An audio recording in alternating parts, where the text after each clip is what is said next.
Today we're going to learn how to graduate watercolour. That means making it go from dark to light.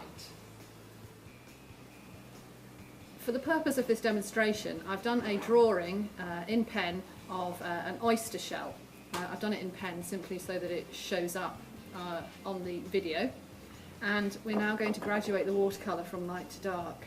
This is a 3-stage process. I think I'm going to use blue. The first thing you need to do is dissolve some of the watercolour. Now the more you rub the watercolour, the more of the pigment will dissolve. And because I want to start nice and dark, I'm just going to spend a moment doing that.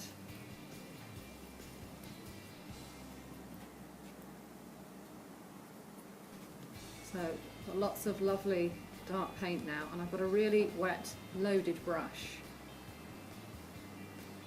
And I'm going to start in one of my sections here.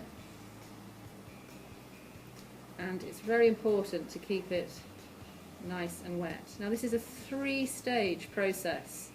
So you start with a loaded brush and very dark. That's the first stage.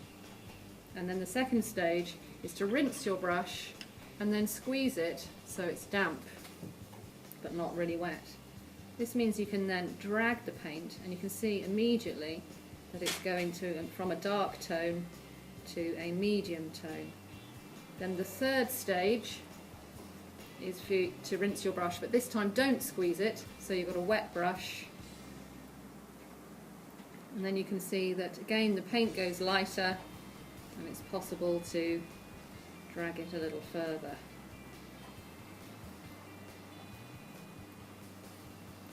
And then you can see that the pen is actually dissolving a little bit into the water.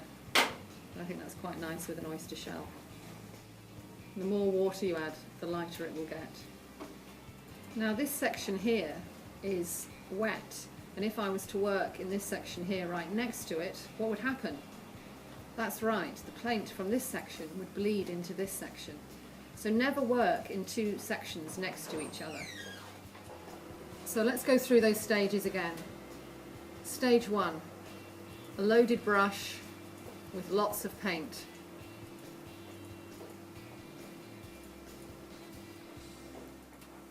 Stage 2, a damp brush, and you drag the paint. Stage 3, a wet brush, and you drag the paint again, and this time it becomes much lighter.